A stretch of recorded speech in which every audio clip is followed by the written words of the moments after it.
All right, let's jump right in. Today we're digging into a pretty sharp critique of our social systems. We're going to ask, why does it feel like power is breaking down, and what happens when virtue is really just for show? This first idea is something I think a lot of us can relate to. You see the headlines, you hear all the debates, all the promises, and yet it feels like things just get more complicated, right? More divided. It's that nagging frustration that, for all the talking, the real problems, they just seem to stick around. And there's the punchline. That kind of dark, hollow laugh you have when nothing else makes sense. It really sets the tone for what we're about to unpack. A deep questioning of how power and, well, morality even work in public anymore. Okay, so where does that feeling even come from? According to the source material we're looking at, it all starts with a fundamental decay, a kind of corrosion that's eating away at the system itself, affecting everyone from the leaders all the way down to the followers. And this is where it gets really interesting, because it's a critique that cuts both ways. It's not just about blaming the people in charge. The argument is that power, by its very nature, corrodes the people who are chasing it. But, and this is key, look at the other side of that coin. Unquestioning obedience, just handing over that power, that rots the people who grant it. So it's this vicious cycle where everyone is trapped. So, if the whole system is basically designed to self-destruct, to corrode and rot everyone involved, then what's the logical thing to do? Well, the answer offered here is pretty provocative. Just refuse. Refuse to play. Just choose not to participate in a game that you already know is rigged. But that begs the question, right? If the system is so broken, what on earth is holding it together?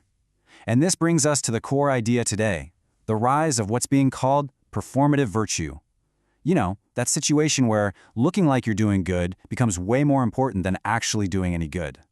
Okay, so performative virtue, we hear that term thrown around a lot, but what does it really mean?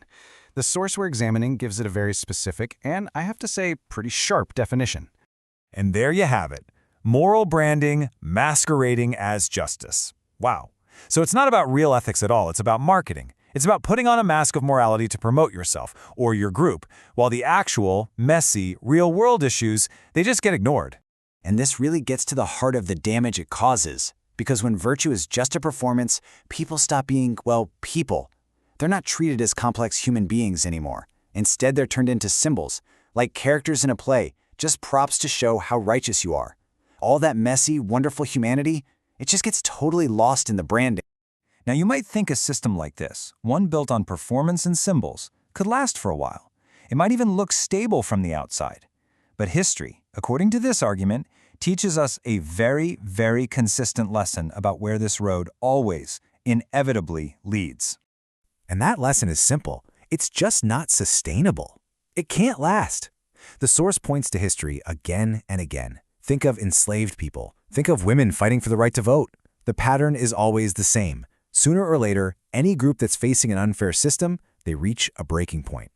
It's described as this really simple two-step cycle. First, you have all this pressure building up under the surface of the unfair system. And then, what happens next is inevitable. That pressure causes a rupture, a break, a real, fundamental change. The source argues that anything else is just extraction dressed up as ethics. Pretty powerful stuff. So how do we get so fooled by the appearance of power? To dig into that, the source brings up a really great case study, the myth of Machiavelli. I mean, we all have this idea of him as the ultimate master of cynical, ruthless power. But the actual story? Well, it's very different. Yeah, this timeline really tells the story. In his own lifetime, did all this supposed wisdom bring Machiavelli success? Nope. He died irrelevant and isolated. It was only a century later that his work got twisted into this cheap mythology, a how-to guide for what the source calls insecure would-be rulers. The type. People who are more in love with the fantasy of power than the reality of it. And this is where we see the two big mistakes people make when they fall for this stuff. Mistake number one, they confuse a power fantasy with actual insight. And mistake number two, they mistake being cynical for being a realist. The argument here is that it's all just a performance of toughness, usually one that's hiding a whole lot of insecurity. So this all leads to a final, pretty powerful conclusion.